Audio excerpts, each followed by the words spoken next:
음력 6월 초하루입니다. 갑있는 6월 초하루. 이 법회에 참석하신 여러분 모두를 진심으로 존경하고 사랑합니다. 언제나 여러분들이 평화롭고 행복하고 모든 재앙을 극복해서 행복을 누릴 수 있기를 기원합니다. 제가 개인적인 조금 사정이 있어서 지계연불 만일 수행기도 3,500일 해야가 3,600일째 공과수임 법문하는 자리, 또 우람문절 49일 입제하는 그날 참석을 못했습니다. 그러면서 저 스스로 성찰을 많이 했습니다. 병이 날 때까지는 병이 날 것이라고 생각하지 못하고 사는 것이 우리들의 어리석음이구나. 일이 어려워지기 전까지는 어려워질 줄을 모르면서 일을 벌리는 것이 인간의 어떤 어리석음이다. 죽음이 지금 당장 내 앞에 닥쳐오기 전까지는 죽음을 생각하지 못하는 것이 우리들의 어리석음이다. 지혜로운 입장이라면 항상 우리가 늙어가고 있고 병들어가고 있는 자신을 성찰해야 된다는 거죠. 그리고 어려움과 쉬운 것, 운이 잘 풀리고 운이 막히는 것도 인간으로 태어난 우리로서는 다 면할 수 없는 것이다. 수행을 잘하신 선지식들은 한결같이 말씀하십니다. 어려움이 자기에게 닥쳐왔을 때 신심이 더욱 견고해지고 원력이 더욱 견고해진다는 사실입니다. 이고위사, 고통으로서 스승을 삼는다. 고통이 다가올 때 그것을 스승으로 삼는다는 겁니다. 전에 한 15, 16년, 10여 년 전에 여기에서 그 산사엄악기를 주관했던 의도반 이상스님은 1989년도에 교통사고를 당했습니다.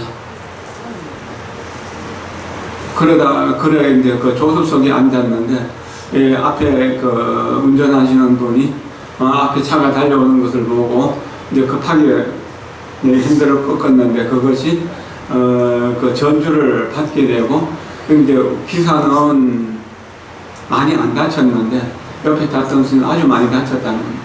차는 폐차 지경이고 폐차였고요. 그래서 폐차장으로 가는 중에 사람이 있다는 것이 발견돼 갖고 차를 찢고 이렇게 그래가지고 이제 그 사람을 살려냈는데, 반쯤 죽고 반쯤 사는 그러한 삶, 그렇게 깨어나고 죽고를 계속 반복하는 그런 삶이 반복되었다는 거죠. 그런데 어느 날 새벽에 죽고 반복은 나오고 죽고 뭐 태어나고 죽고 태어나고 깨어나고 뭐 이렇게 죽고 깨어나고 죽고 하는 거 있잖아요. 우리가 마취되었다가 깨어나는 것처럼 의식이 조금 돌아가 있으면은 또 좀 있으면은 이렇게 가무러치고 이런 상황이었는데, 수염이 하얗신 분이 길고 또 얼굴이 아주 깨끗하게 생긴 노인이 찾아오셨더라는 겁니다. 새벽에. 꿈도 아니고 생생한 새벽이죠. 그러면서 스님은 이 세상에서 해야 될 일이 많으니까 이거를 드시라고 하면서 큰 산삼 한 뿌리를 주시더라고요.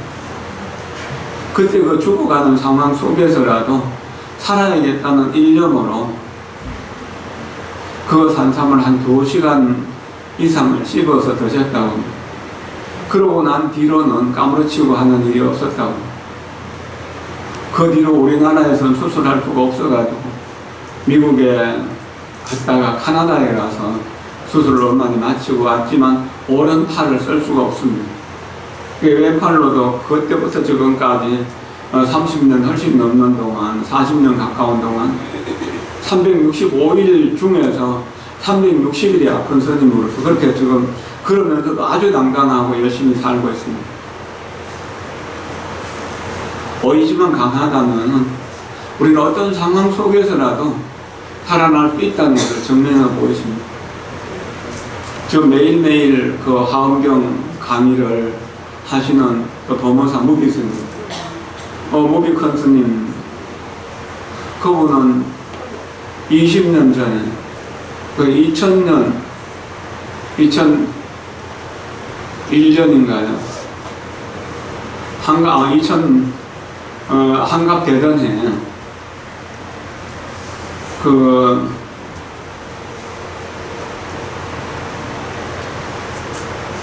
허리 수술이 잘못되어가지고 이 병원 저 병원으로 전전하다가 다시 법무사로 돌아오셔가지고 그래서 물리치료를 받으면서 큰 건이 이렇게 살아가시면서도 오로지 불법을 피하겠다는 일념으로 그 아픈 몸을 끌고 인터넷 방송을 개설하고 그래 지금까지 오히려 건강할 때보다 더 열심히 정진하고 더 열심히 포교를 하고 그렇게 사시거든요.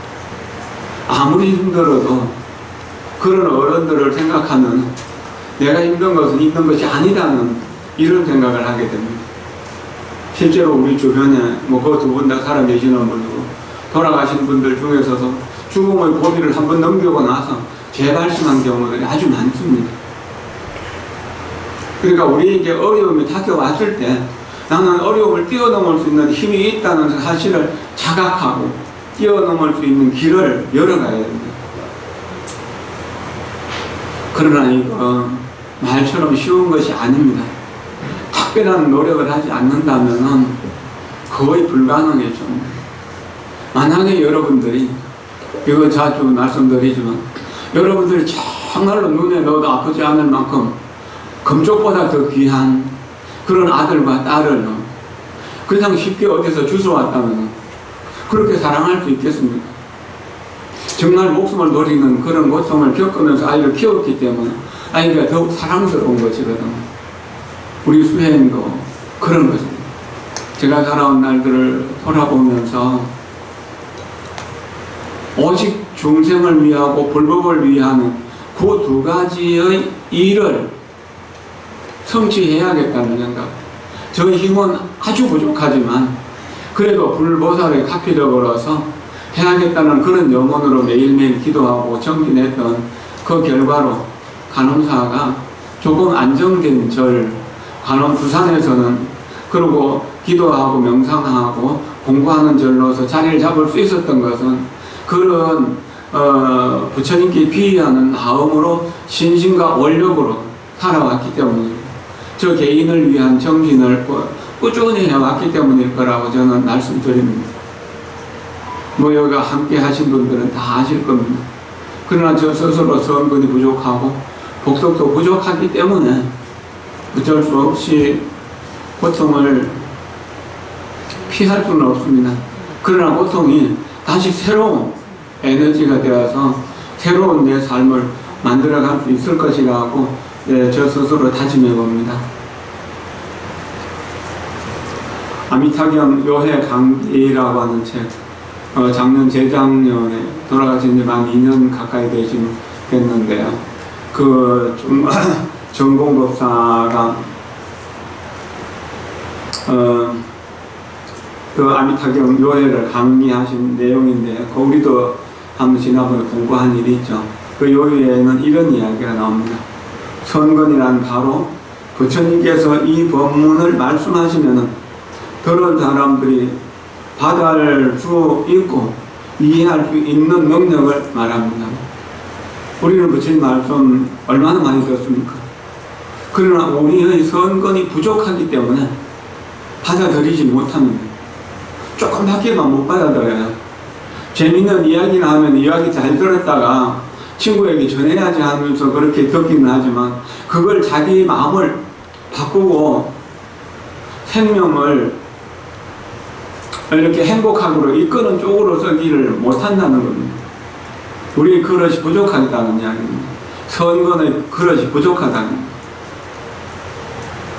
저 역시도 그런 것을 많이 느낍니다. 만약 내가 20살 때나 30살 때 요즘과 같은 생각을 했었다면 아마 지금보다는 훨씬 더 나은 인생을 살고 더 많은 사람들에게 이익을 줄 수 있을 것이라고.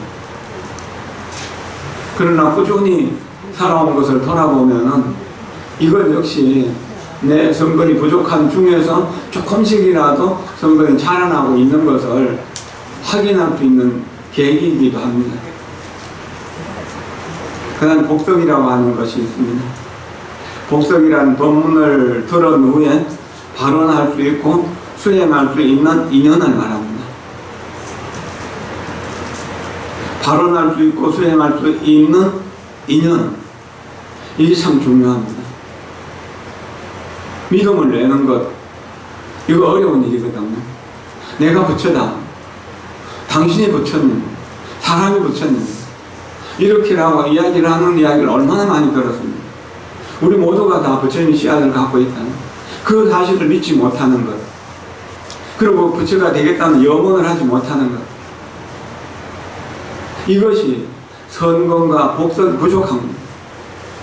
그리고 그런 마음을 어쩌다가 내서 내 모든 것을 놔버리고 나 이제 공부하러 가야지, 바쁜 중에라도 시간을 내서 공부하러 가야지 하는 마음을 내기가 어렵다는 겁니다.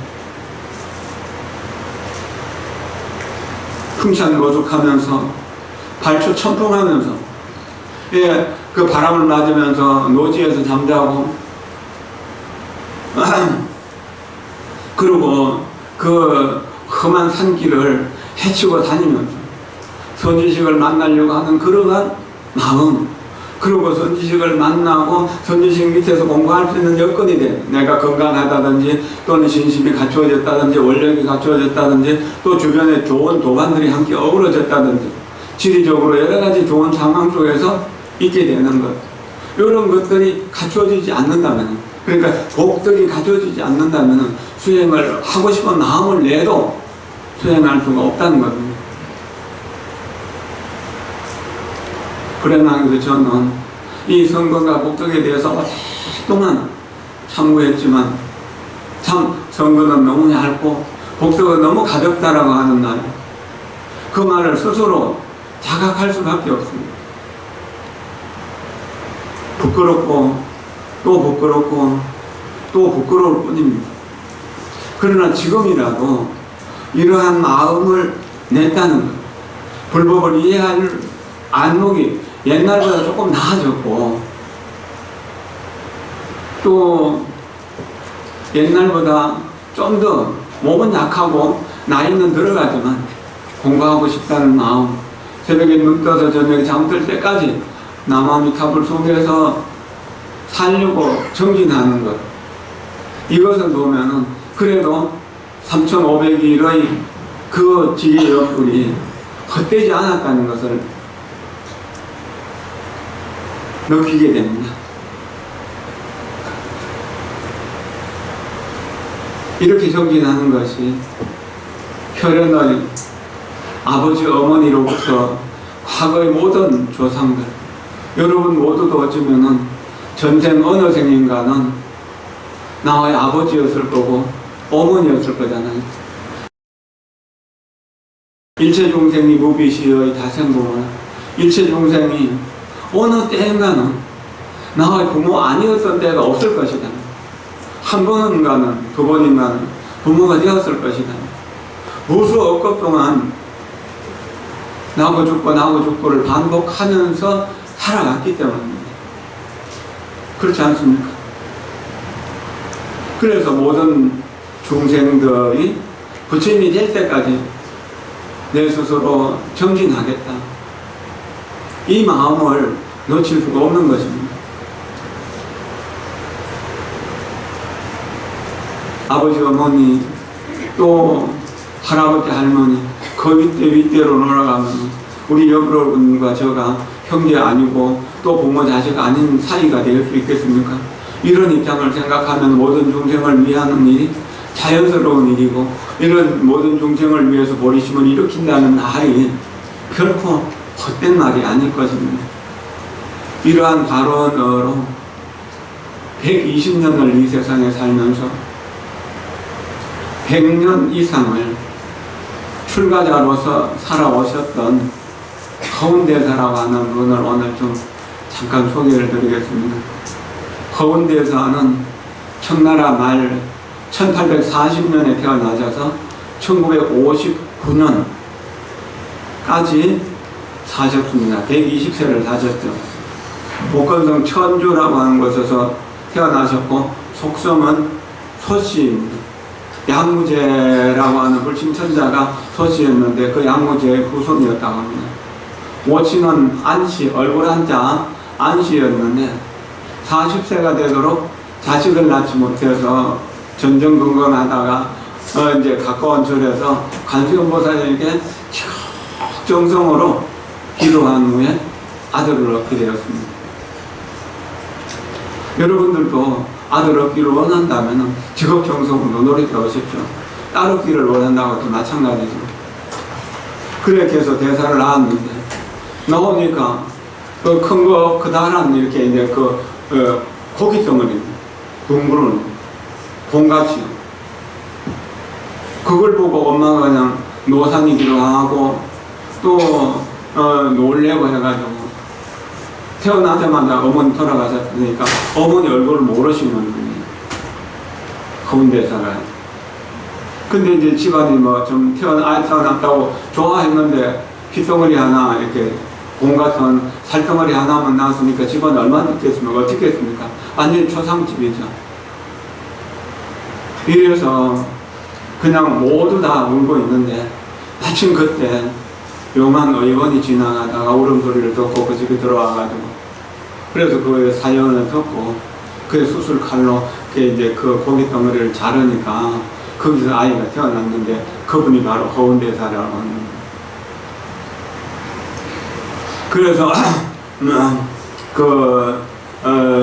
양반 집안이니까 어릴 때부터 사상경을 다 공부하고, 과거에 가지고 이제 뭐 교살하라고 뭐가 그렇게 하고, 또 아버지는 그 간청에 상당히 고급 관료였는데, 뭐 당연히 과거 봐갖고 과거에서 장원급제해가지고 벼슬살이 하기를 원했지만, 본인은 어릴 때부터 인생 무상을 생각하고 어머니 죽음을 생각하면서 출가의 원을 세웠던 겁니다. 17살 때 부모가 아버지가 강제로 밭전자 전씨와 말씀 담자 담씨 두 여자를 맞이해서 동시에 결혼식을 했다고 합니다. 요즘 우리나라에서 만약 이런다면 큰일 나겠죠. 그러나 그때 이것은 뭐 큰 문제가 아니었던 거겠죠. 그러나 동시에 원래식을 올리고 첫날 밤을 치르면서 그 두 여자를 모아놓고, 나는 출가할 사람이기 때문에 여러분들과 동참할 수 없습니다. 그러다가 이제 그렇게 하면서 우리 불법 수행을 합시다 하면서 불법을 가르쳐주고 그랬다는 겁니다. 이게 전쟁 수행을 많이 하셨기 때문에 뭐 이런 일들이 있을 수 있는 겁니다. 그래가지고 불법을 가르치고다가 19살 때 도저히 이렇게 내가 살 수는 없다 생각하고 그 복주에 고산 용천사로 돌아가고 출가했고, 묘전 대화상에게 부족기를 받게 됩니다. 그리고 법명을 고암노스님, 고암스님 또는 연철스님이라고 했습니다. 이 무렵에 이분보다는 조금 늦게 나셨지만 그 80몇 살까지 사셨던 우리나라의 윤고암스님이라고 하는 분도 있습니다. 이분은 역시 이제 출가의 염원을 했는데, 가족들이 모두 다 그 결혼을 보내가지고 결혼을 했지만, 그 산에 가서 도망가 다니다가 다시 붙들려 와가지고 결혼을 했지만, 부인에게 나는 당신과 함께 할 수 없습니다 하면서 출가했고, 나중에 그 부인도 따라서 출가했다고 그런 이야기를 들었었습니다. 우리 원력이 크면 그런 인연들이 만들어지게 됩니다. 고산 용천사에서 정진하고 있는데 부친이 사람을 풀어가지고 아들을 찾는다고 그래도 소문이 나니까 대사는 여기 있어서는 안 되겠다 싶어갖고 뒷산 동굴에 들어가가지고 촉은 목피로 하면서 3년간 숨어서 수행했고, 이제 한 3년 지나고 이제 아버지도 좀 포기했다는 생각이 들어서 큰절에 내려와가지고 물도 깃고 채소도 가꾸고 청소도 하고 원주 같은 소임도 보면서 여러 가지 소임들을 보면서 대중들을 잘 모셔서 선건과 복덕을 쌓아갔던 것이죠. 그 27살 때 다시 그 소임을 다 놓아버리고 동굴에서 또 한 3년간 수행했다는 거죠. 일념으로 자기 마음을 관찰하고 행동을 관찰하는 것. 그 다음에 남아미탑을 염불하는 것. 이 두 가지 수행을 했다는 겁니다. 그렇게 수행해서 힘을 얻어서 몸도 건강해지고 마음도 건강해졌다는 겁니다. 그때 그 어떤 스님의 그 소개를 받아가지고 천태산 용천사에 가면은 윤경로 스님이라고 하는 분이 계신데 그분에 가서 그분을 들으라고. 그래가지고 윤경순 선사를 찾아가가지고 그렇게 이제 청문했는데 그렇게 고행하는 것은 아무 의미가 없다. 이 통장을 끌고 다니는 이것이 무엇인가? 이것을 참고하라고. 소위 말해서 하도를 받을 겁니다. 타 사시적 시수, 죽은 시체, 이걸 끌고 다니는 이것이 무엇입니까? 이것을 참고하라고 했습니다. 그러면서 노중 놓으면서 정진하고 또 정진하고, 그럼 또 틈틈이 법화경, 농원경 이런 대장경들을 열람도 하고. 43살이 되었을 때 출가한 지도 20년이 훌쩍 넘어버렸죠. 19살에 출가했으니까 벌써 25년. 그런데도 마음속으로 크게 깨닫지 못한 것이 자기 스스로에게 분심도 일어나고, 또 내가 아버지 어머니의 은혜를, 어머니 얼굴도 모르고 어머니 모습 저는 기억도 못하지만 어머니가 나 때문에 돌아가셨으니까 어머니 은혜를 갚아야겠다고 생각하고, 또 아버지가 아들 출가한 걸 보고 삶을 포기해버리고 관직을 놔버리고 그러 계시다가 일찍 돌아가셨다는 소식을 듣고 이거 안 되겠다 싶어가지고, 그래서 오대사 안에 들어가서 이제 기도를 100일간 하고, 그리고 그때부터 내가 부모를 천도하기 위해 가지고 삼보일배 배향으로서 오대산 가야겠다. 우리 한 2007년도인가 그때 정일순 여기 계실 때 함께 오대산 보타낙가산 참배하고 그 영파에 있는 아유강사 또 천동사를 참배하고 그런 일이 있는데 그 오대산에서부터 삼보일부를 시작해서 비가 오나 눈이 오나 이렇게 이제 오대산 보타산 법화안에서 출발해가지고 오대산을 향해서 삼보일배를 꾸준히 해나갔습니다. 소주를 거쳐서 남경을 거쳐서 숭산 소림사를 거쳐서 낙양 백마사를 지나면서 일념으로 관세음보살의 명호를 염하면서 계속 삼보일배로 정진했죠. 그 참화보도라고 하는 그 영상을 보면은 거기에 두 번째 편에서 그 사천성 덕어라고 하는 곳에서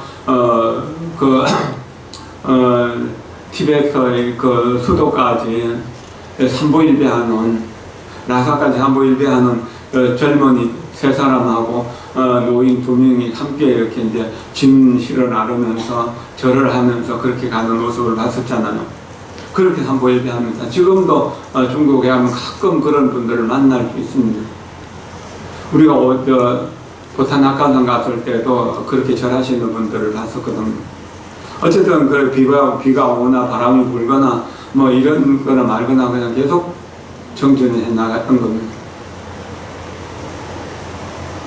이렇게 해서 한 해 지나고 또 한 해 지나고, 그래서 이제 44살 이제 되었을 때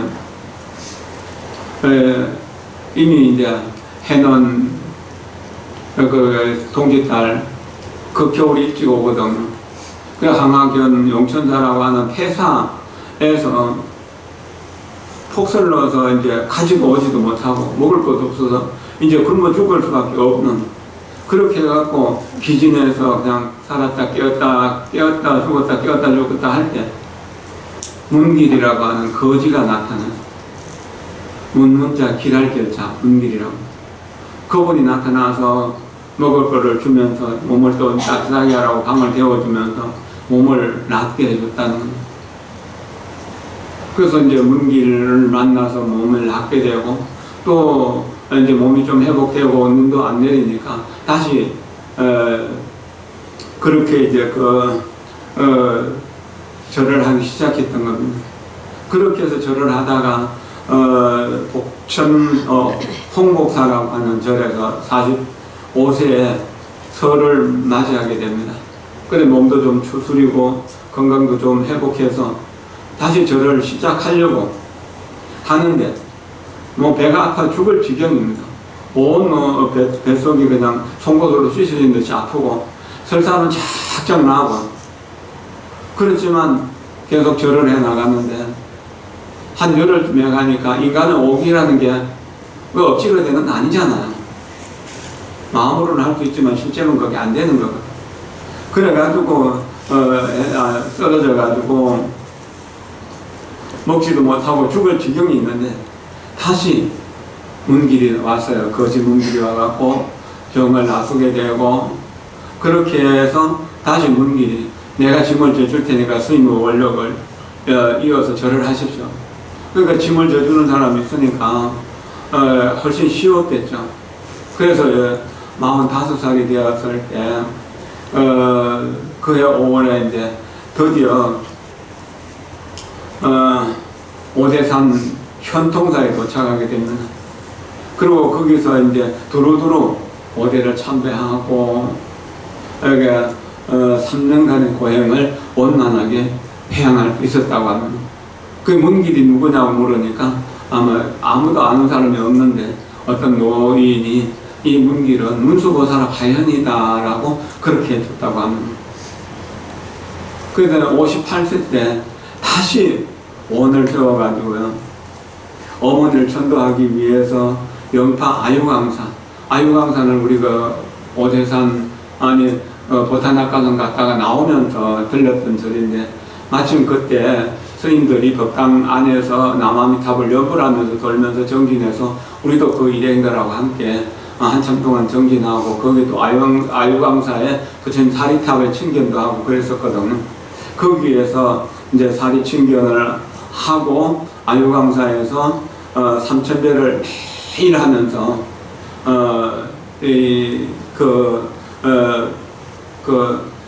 초농을 여기 이제 심지를 만들어가지고 그 심지에다가 불을 붙여서 발등을 태우는 이런 연지 수행을 했던 겁니다. 우리 그냥 여기 연비 받는 거 향 하나 누르는 그 정도 아니에요. 그래야 초심지 대단히 여기 보면 굵은데 거기다 불을 붙여갖고 놓는다면 어떻게 됐습니까? 죽는 것은 아픔이죠. 그걸 참아가면서 계속 3000배를 하다가 어느 날 저녁에 이제 3000배 하다가 지쳐갖고 잠시 앉아서 쉬는데 선정이 들었던지 꿈에 띄웠는지 모르겠는데, 이렇게 이제 황금빛 큰 용이 사진 앞 연못에서 날아오는 것을 보게 되었습니다. 그때 그 대사가 용의 등을 탄 겁니다. 용의 등을 타고 공중으로 용이 날아올라서 어떤 곳에 지나고 또 지나서 어떤 곳에 가니까 거기에 산지가 정말로 아름답고 수려하고 꽃나무 또 뭐 여러 가지 나무들이 향기를 토해내고 있는 곳이 극락과 같았다는 겁니다. 그리고 끝없는 누각과 정각들이 있는 정말 장엄하고 아름다운 곳이 봤는데, 그곳에 이렇게 둘러보고 있는데 어머니가 그 누각 위에서 이렇게 세상을 아주 편안하게 보면서 서 계시는 것을 보았다고 합니다. 그 후에 몸과 마음이 아주 상쾌해져 가지고 경계가 분명했다는, 평생 꿈에서라도 어머니를 친견한 것은 그 평생에 그때였다고 합니다. 그 뒤로 이제 오랜 세월 동안 전법하고 수행하고 전법하고 그러면서 그 자기가 출가했던 있는지 또 수행했던 있는지 그런 것들이 그 청나라 말기 되면 전부 폐사가 되고 그러거든요. 90이 넘을 때까지 이렇게 이제 그 전도파로 다니면서 또 그 자리에 머물러 가면서 도처를 보수하고 스님들을 길러내고 그렇게 했던 겁니다. 1959년 10월 13일 날 돌아가시게 됐는데 임종 때 무엇을 더 남기시겠습니까? 라고 하니까 부지런히 계율과 선정과 지혜를 닦아서 탐진치, 탐욕과 분노와 어리석음이라고 하는 이 삼독을 토면하라라고 그렇게 가르쳤고, 마지막으로 여러분들이 나를 보호해주고 지켜줘서 고맙다. 2년 된 인연을 마지막으로 내가 불법을 다 모아서 한 글자로 말한다면 바로 계율이라고 하는 계자 한자다. 계가 있으면 불법이 있는 것이고 계가 있으면 삶의 길이 있는 것이다라고 그렇게 하셨던 허운대사의 생애를 보면 눈물겨운 대목이 한두 군데가 아닙니다. 114살이 되었을 때 그때 막 그 공산당 젊은 아이들이 노장님 때문에 이게 이제 사상 교육이 안 된다고 해가지고 죽도록 때리고 그래가 기절해 있으면은 또 때리고 이렇게 해갖고 완전히 죽은 줄 알고 내려갔는데 그 다음날 보면 또 여전히 앉아갖고 정진하고 또 얻어맞고 그런 상황 속에서도 견뎌낼 수 있었던 것은 오직 중생을 위하고 불법을 위한다는 이 거룩한 보리심의 뜻으로 보살행을 실천하겠다는 염원으로 그렇게 할 수 있었던 것이라고 여겨집니다. 오늘 우리가 이제 49일 연가 천도기도 6일째 되는 날, 내일 7일 초제가 되는 날인데요. 오늘 또 돌아가신 어머니 제주요인 구산옥 영가의 사후 육제일이기도 합니다. 이런 좋은 인연에 김영태, 김영종, 김영준, 김영관 등 간의 일문건속들이 돌아가신 어머니를 위해서 함께 천도를 하니까 이것도 아주 큰 인연, 좋은 인연이 된 것이라고 여기집니다. 여러분 모두를 언제나 존경하고 사랑하면서 여러분 모두가 평화롭고 행복하고 지금 우리가 사는 이 세상이 정토가 될 때까지 저 역시 정진하겠다고 여러분들에게 다짐드리면서 오늘 초하루 법문에 가름합니다. 고맙습니다. 감사합니다.